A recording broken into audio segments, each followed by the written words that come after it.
Megastar Chiranjeevi గారు పూరి జగన్నాథ్ని, సంపత్ నందిని మంచి trend సృష్టించే పాత డైరెక్టర్ని కాదని కొత్త డైరెక్టర్ అయిన శ్రీకాంత్ ఓదెలకి ఎందుకు అవకాశం ఇచ్చాడు? శ్రీకాంత్ ఓదెలలో ఏం నచ్చింది? ఇప్పుడు ఆ వీడియో తెలుసుకుందాం. ఈ వీడియోలో విషయం ఏంటో తెలుసుకుందాం. మీకు తెలుసు పూరి జగన్నాథ్ ఎలాంటి డైరెక్టర్ అన్నది. కానీ చిరంజీవి గారి దృష్టిలో పూరి జగన్నాథ్ వీరేంద్ర సెహ్వాగ్ లాంటి క్రికెటర్.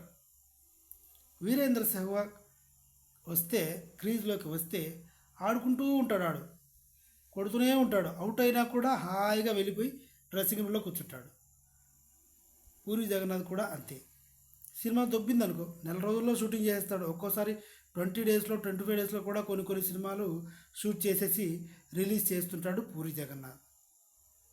సినిమా ఉంటుంది, పోతుంది. హాయిగా పోయి ఇంట్లో ఉంటాడు, లేదంటే బీచ్కి వెళ్ళిపోయి కథలు రాసుకుంటాడు మళ్ళీ.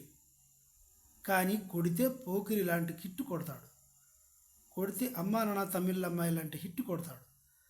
సేమ్ కంప్లీట్గా 100% వీరేంద్ర సెహ్వాగ్ లాగే సినిమా మేకింగ్ ఉంటుందన్నమాట పూరి జగన్నాథ్ది. ఒకవేళ ఫ్లాప్ అయితే ఎలా అన్నదే చిరంజీవి గారి ఉద్దేశం. అందుకని శ్రీకాంత్ ఓదెల లాంటి మాస్ ఎలివేషన్స్ ఇచ్చే డైరెక్టర్ని చూస్ చేసుకున్నాడు. ఆటో జానీ అనే సినిమాని పూరి జగన్నాథ్ గారు కూడా చెప్పారు. సినిమా కథ బాగుంది, చేద్దాం అన్నాడు. కానీ ఎప్పుడు చేద్దామన్నది చెప్పలేదు. చివరికి ఈ సినిమా బాలకృష్ణ గారి దగ్గరకు కూడా వచ్చింది. కానీ బాలకృష్ణ గారు కూడా ఎందుకో చూద్దాం చేద్దాం అంటూ ఉన్నారన్నమాట.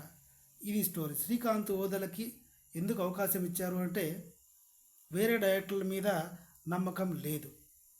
కొత్త డైరెక్టర్ ఎవడైతే ఉంటాడో వాడికి సరికొత్త ఆలోచనలు ఉంటాయి.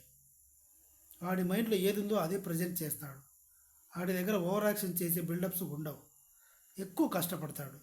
అదీ కాక కథలో ఎంత బలం ఉందో ఏమో మనమైతే చూడలేదు కదా. సినిమా పేరు ప్యారడైజ్ అనుకుంటున్నారు. చూద్దాం ఏం జరుగుతుందో.